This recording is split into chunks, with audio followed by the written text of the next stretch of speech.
Well, you know, there's not often you get somebody who kind of defines Cleveland for an entire era, you know, the Stokes era. And Congressman Stokes really was defining in many ways of Cleveland during his leadership and even after his leadership in Congress.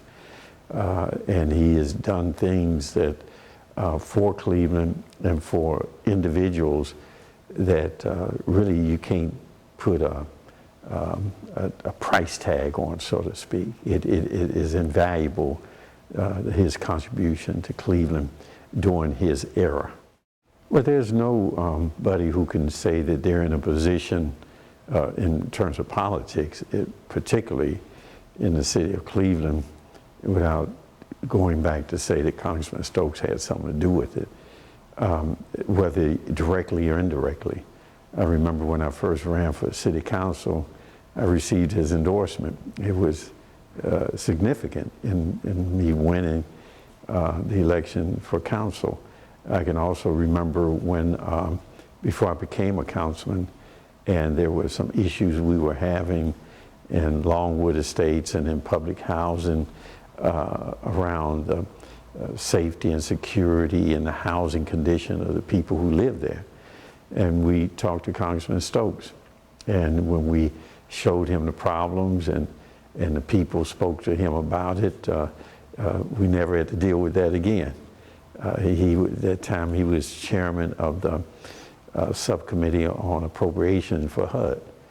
And we received tens of millions of dollars in monies to rebuild and to renovate public housing and to deal with the social economic condition of the people who lived in public housing.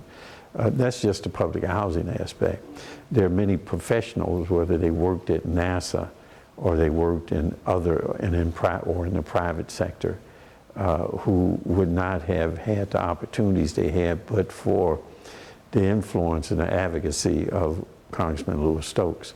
So, and then you look at the whole civil rights movement, where his brother was elected mayor of the city of Cleveland, and he became the first African-American congressperson from the state of Ohio.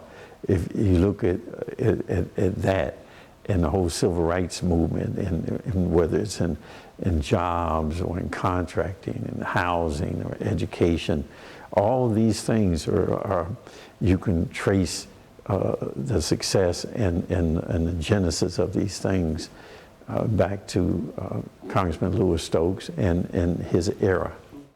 Well, anytime you lose a man or a woman of this stature, it's a void. But he has laid the foundation for many to hopefully fill that void. You will never really feel it in the sense that you can replace him.